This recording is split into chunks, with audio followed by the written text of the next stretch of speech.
Now, global hunger has fallen more than 25% since the year 2000, but conflict and climate shocks are beginning to reverse these gains. The annual Global Hunger Index shows African countries top the list of places with extremely alarming hunger levels. Central African Republic is among the worst affected, followed by Chad, Sierra Leone, Madagascar and Zambia. The United Nations says global hunger levels have risen for the first time in more than a decade, now affecting 815 million people. Experts fear long-term obstacles like climate shocks and conflict are threatening efforts to reach zero hunger. Well, for more on this, we're joined by Rob Voss. He is a senior researcher at the International Food Policy Research Institute. Welcome to Africa 54. Now, first, let's talk about what really surprised you about this year's hunger index as far as African countries are concerned. Maybe 3 points. The first is the good news, actually, that we have seen significant reductions in hunger, child malnutrition, and child mortality. Actually, sort of the index we have has been reduced by more than 1/4 since the year 2000. So that's a good news. Not so good news is, as you mentioned, is that we see in 44 countries that the situation of hunger is still very serious. In 7 countries, it's we call it alarming, and in 1 country, it's extremely alarming, which is the Central African Republic. And then the third salient point, I think, is, as you also indicated, is that very recently we've seen a slowdown in the progress that's been made before, and actually an uptick in hunger levels that will likely also be reflected in higher child malnutrition in the future. Yeah. Now, I have to tell you that we've covered this story almost like a running story for months. And one wonders, when you make your observations, first we know that some of these are a result of natural disasters, man-made disasters. What is it that governments across Africa could do that is different or perhaps new to ensure they can reduce their hunger levels?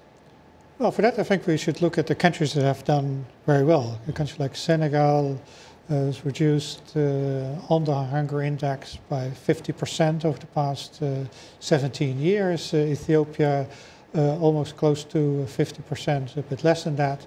I think what they have in common, those countries, is that they've been very successful in providing agricultural support to strengthen agricultural production and distribution systems, and also been made very clear how to reach the poor through social protection programs to improve access to food. So, for instance, in Ethiopia, their program on social protection, which is linked to agriculture support programs, has been very effective in a context also affected by a situation of conflict and natural disasters, but yet they have been able to reduce hunger quite significantly. And we know that there are still more countries that need to do that. Africa has over 50 countries, but many times the continent appears or wants to appear to be as a kind of a united continent. Do you see any sharing of best practices as much as possible so that one country can learn from what has happened, say, in Senegal or elsewhere? Or is every country just trying to figure out? A bit of both, but there's a lot of learning going on. Also within the African Union, there's attempts to come to with common programs and through that have this learning experience and try to identify what will be the best measures in each context.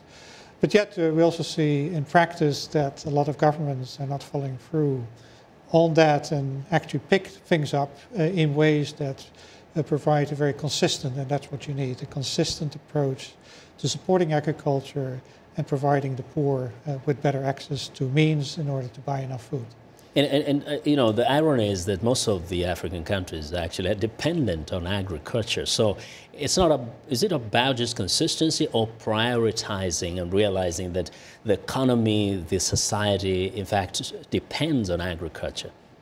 Yeah, but it's for a long time, many countries have put their bets on industries, on non-agricultural sectors, and tried to promote those, which is also important for the broader development. But if you do it without and leaving the agricultural sector behind, then we get these failures that we've seen, and that's still the large problems we see in widespread hunger and poverty around the continent. So what we need is more consistent approaches that look in an integral fashion at both agricultural and non-agricultural economic development, as well as promoting rural areas, rural livelihoods, as supporting benign urban development with lots of employment and income opportunities. Yeah, hopefully coming up with some great ideas on how to cope with these areas where perhaps they never see much rain anyway. But thank you very much for sharing this with us. Thank you for having me. We hope we'll have a better report next year. We hope so. Appreciate that. Well, Rob Vos is a senior researcher at the International Food Policy Research Institute.